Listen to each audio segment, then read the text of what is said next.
Bismillahirrahmanirrahim. Assalamualaikum warahmatullahi wabarakatuh. Alhamdulillahirrabbilalamin.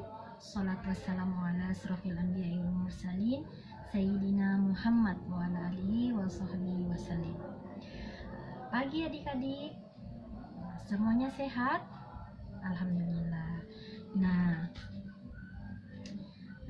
sebelum kita memulai pembelajaran kita pada hari ini, terlebih dahulu kita membaca doa agar ilmu yang kita dapat nanti bisa bermanfaat. Doa dimulai.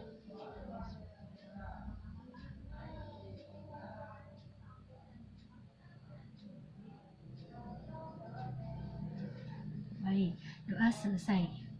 Nah, baik adik-adik sekalian, pada kesempatan kali ini materi yang Ibu akan bahas yaitu rukun iman. Nah, di sini pasti sudah sering dengarkan rukun iman, pasti ada juga yang sudah tahu apa itu rukun iman. Nah, sebelum masuk, coba ada yang tahu apa itu rukun iman? Iya. Nah, rukun iman itu ada 6. Nah, yang pertama, iman kepada Allah. Yang kedua, iman kepada Nah, pada kesempatan kali ini kita membahas tentang iman kepada Rasul Allah. Nah, jadi pada kesempatan kali ini Ibu akan membahas tentang iman kepada Rasul Allah. Nah, iman kepada Rasul Allah ini rukun iman yang keberapa? Coba. Iya, jadi rukun iman yang iman kepada Rasul Allah ini adalah rukun iman yang keempat. Iya, betul sekali. Nah, sebelum kita masuk kepada pengertian iman kepada Rasul Allah, terlebih dahulu kita harus mengetahui apa sih itu iman. Nah, jadi kita harus mengetahui dulu iman supaya gampang nanti masuk ke iman kepada Rasul Allah. Coba ada yang sudah tahu apa itu iman? Iya, jadi Ibu jelaskan ya. Iman dari bahasa Arab berarti percaya. Nah, jadi iman itu dari bahasa Arab artinya percaya. Nah, sedangkan menurut istilah, iman itu adalah membenarkan dengan hati, diucapkan dengan lisan, dan diamalkan dengan perbuatan atau tindakan. Nah, sampai sini paham ya? Nah, jadi iman itu secara bahasa artinya percaya. Nah, sedangkan menurut istilah, iman itu adalah membenarkan dengan hati, diucapkan dengan lisan, dan diamalkan dengan perbuatan atau tindakan. Nah, kita sudah membahas tentang iman. Poin selanjutnya kita masuk di pengertian iman kepada Rasul. Ada yang sudah tahu iman kepada Rasul? Belum ada ya? Baik, Ibu akan jelaskan. Mohon diperhatikan. Nah, pengertian iman kepada Rasul. Beriman kepada Rasul berarti percaya dan yakin.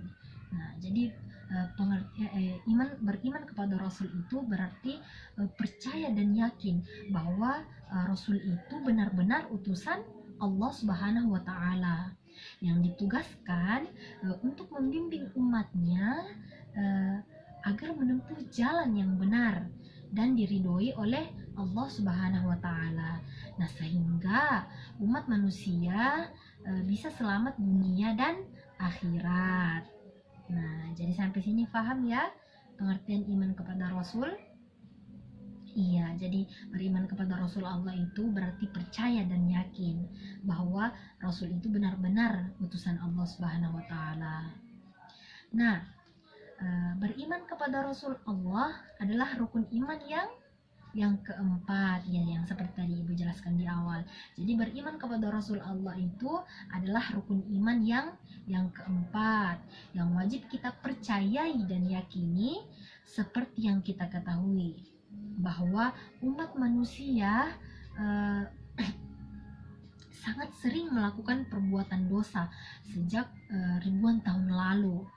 Nah, sehingga Allah Subhanahu wa Ta'ala mengutus para rasul Rasul itu diutus oleh Allah Subhanahu wa taala untuk membimbing umatnya ke jalan yang benar sehingga umatnya bisa selamat dunia dan akhirat. Iya. Nah, selanjutnya yaitu kita masuk kepada perbedaan nabi dan rasul. Nah, jadi tadi kita sudah membahas tentang pengertian iman. Terus yang kedua kita sudah membahas tentang pengertian iman kepada Rasul Allah. Nah sekarang kita masuk di perbedaan Nabi dan Rasul supaya kita mengetahui oh ternyata Rasul itu dan Nabi itu berbeda tugasnya. Nah perhatikan ya baik-baik. Nah, pertama Nabi. Nabi itu adalah manusia pilihan. Nah, jadi Nabi itu adalah manusia pilihan yang diberikan wahyu oleh Allah Subhanahu wa taala untuk dirinya sendiri. Nah, tetapi wahyu yang diberikan oleh Allah Subhanahu wa taala itu dia tidak wajib menyampaikan kepada umatnya. Nah, sampai sini paham dulu ya. Nah, Ibu ulang.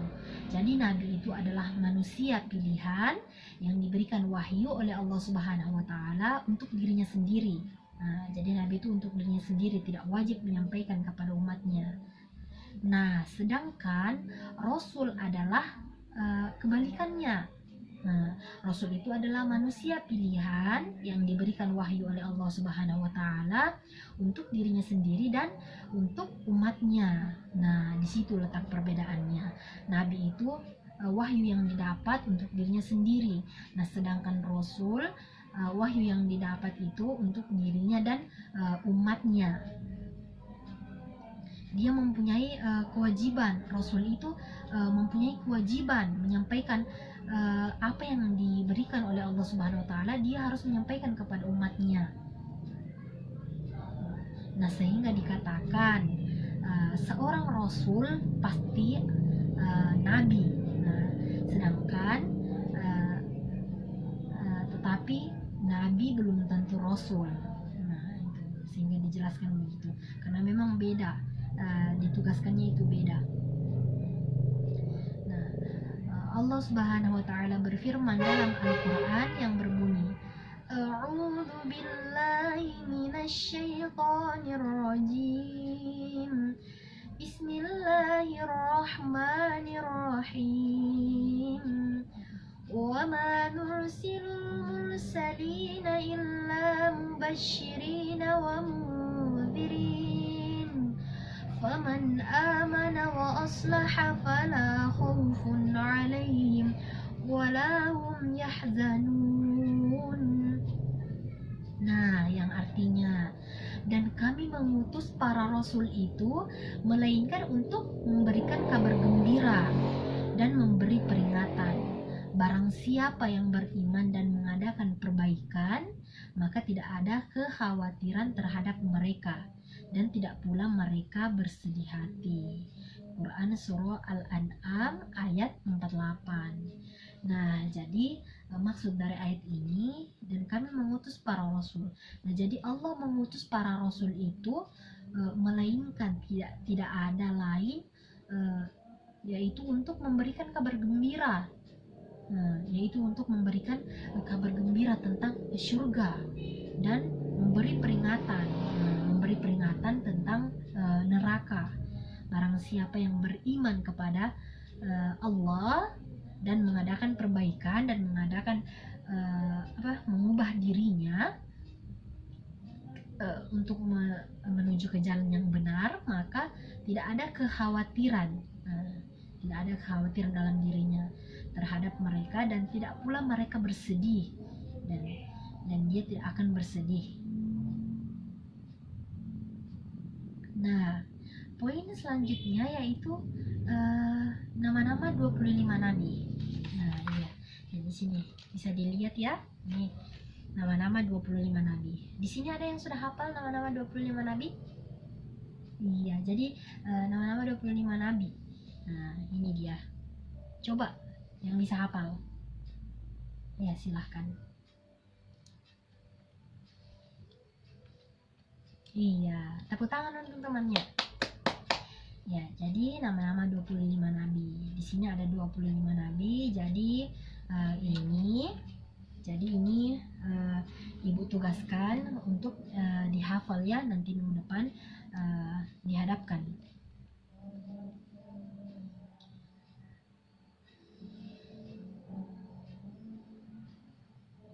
Nah, poin selanjutnya yaitu sifat wajib Rasul. Nah, jadi Rasul itu memiliki sifat-sifat yang diantaranya yang pertama siddiq, berkata benar. Nah, jadi Rasul itu selalu berkata benar. Yang kedua amanah, dapat dipercaya.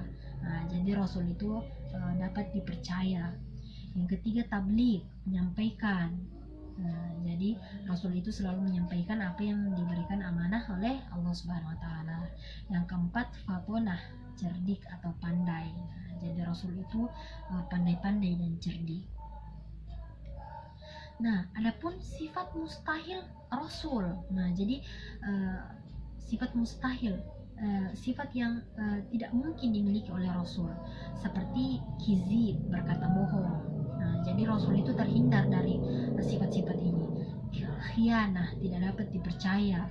Kitman, menyembunyikan. Baladah, bodoh. Nah, jadi Rasul itu terhindar dari sifat-sifat ini. Nah, poin selanjutnya kita akan membahas tentang tugas para rasul. Nah, tugas para rasul. Apa-apa sih tugas para rasul itu? Yang pertama, menyampaikan ajaran agama kepada manusia dan mengajaknya untuk beribadah kepada Allah. Yang kedua, menjelaskan semua permasalahan agama yang diturunkan oleh Allah. Yang ketiga, membimbing manusia kepada kebaikan dan menjauhkan dari kejahatan. Yang keempat, membawa kabar gembira surga dan peringatan, yaitu neraka. Yang kelima, memperbaiki kondisi umat manusia. Dan yang terakhir, memberi teladan yang baik bagi umatnya. Nah, jadi para nabi dan rasul itu selalu memberikan teladan, selalu memberikan contoh yang baik kepada umatnya.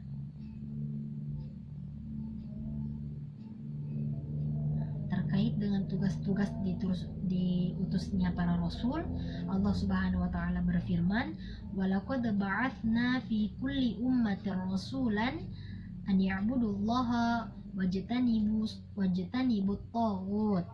Nah, yang artinya, dan sesungguhnya kami telah mengutus rasul pada tiap-tiap umat untuk menyerukannya,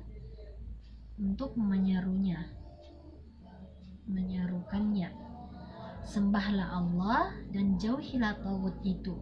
Nah, jadi rasul itu diutus untuk menyerukan kepada umatnya bahwa sembahlah Allah saja, jangan sembah yang lain, karena cuma Allah yang patut disembah. Dia yang menciptakan langit dan bumi dan seisinya.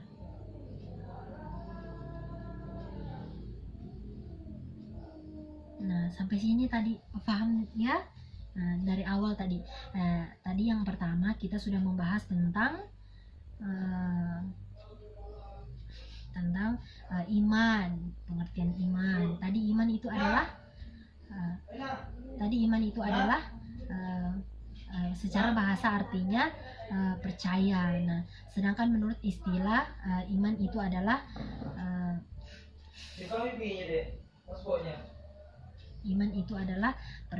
membenarkan dengan hati, diucapkan dengan lisan, dan diamalkan dengan perbuatan atau tindakan. Nah, terus yang poin kedua kita sudah membahas tentang pengertian iman kepada Rasul Allah. Tadi beriman kepada Rasul Allah itu rukun iman yang keempat. Iya, betul. Nah, jadi beriman kepada Rasul Allah itu adalah percaya dan yakin bahwa Rasul itu benar-benar utusan Allah Subhanahu wa taala. Nah, kemudian poin selanjutnya kita sudah membahas tentang perbedaan nabi dan rasul. Nah, jadi nabi itu adalah manusia pilihan yang diberikan wahyu oleh Allah untuk dirinya sendiri. Nah, sedangkan rasul adalah manusia pilihan yang diberikan wahyu oleh Allah Subhanahu wa taala untuk dirinya sendiri dan untuk umatnya, ya. Terus kita sudah membahas ayatnya, kita tuh sudah membahas sifat wajib Rasul dan sifat mustahil Rasul, tugas para Rasul. Ya, sampai sini paham ya? Ya, jadi sampai situ dulu kita bahas sedikit-sedikit yang penting paham. Ingat tadi tugasnya ya. Jadi tugasnya tadi menghafalkan nama-nama 25 nabi. Ya. Mungkin sampai di sini dulu pertemuan kita. Insya Allah di lain hari kita ketemu. Kurang dan lebihnya mohon dimaafkan. Wabillahi taufiq wal hidayah. Wassalamualaikum warahmatullahi wabarakatuh.